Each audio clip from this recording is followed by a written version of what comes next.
Olá, gente! Estamos então na nossa semana revisando todas as questões de câncer de pulmão metastático sem mutação drive. E hoje eu vou revisar com vocês apenas uma questão que caiu sobre tratamento de segunda linha nos pacientes com câncer de pulmão metastático que não tem a mutação, tá? Então, a gente vai revisar essa questão que foi de 2020.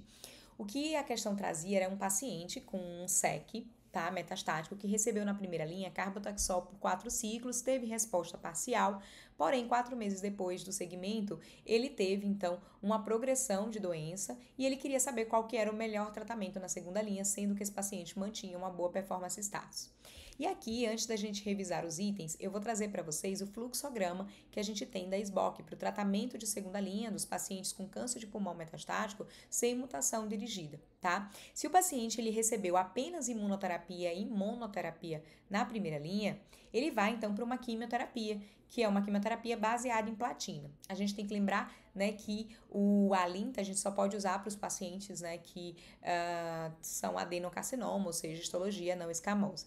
Já se esse paciente ele fez combinação, ou seja, de quimio e imuno na primeira linha, a opção para ele na segunda linha seria ou quimioterapia isolada ou quimioterapia com antiangiogênico ou inibidor de tirosinoquinase, tá? Agora, se esse paciente ele não fez imuno na primeira linha, ou seja, ele fez apenas químio, uma possibilidade para ele é fazer na segunda linha apenas imunoterapia, independente do PDL1. A gente tem ali o nivolumab, né, que é independente do PDL1 na segunda linha, porém o pembrolizumab na segunda linha é apenas para PDL1 positivo, por isso que é favorecido, então, o nivolumab, porque é independente do PDL1. Caso esse paciente não tenha recebido na primeira linha, que não é a realidade hoje, né? A gente sabe que essa questão é uma questão antiga ou pode ser uma questão de um paciente num contexto ali, um contexto de SUS, né, em que não há acesso à imunoterapia. Mas a gente traz, então, aqui os itens. Ele colocava que a melhor opção, então, com benefício de sobrevida global nesse cenário, poderia ser indicado o tratamento, né, com vinorubina e gencitabina. A gente sabe que não tem benefício nesse cenário, né, de segunda linha. Nivolumab somente de PDL1 positivo, isso tá falso, né? Nivolumab é independente do PDL1 na segunda linha.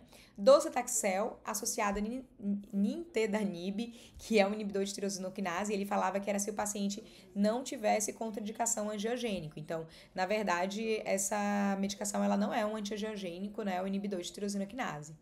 E na letra D, afirmava que o paciente poderia receber docetaxel associado a ramucirumab se não houvesse contraindicação a antiangiogênico. Esse é o item verdadeiro, né? Foi o gabarito da questão e a gente revisa aqui.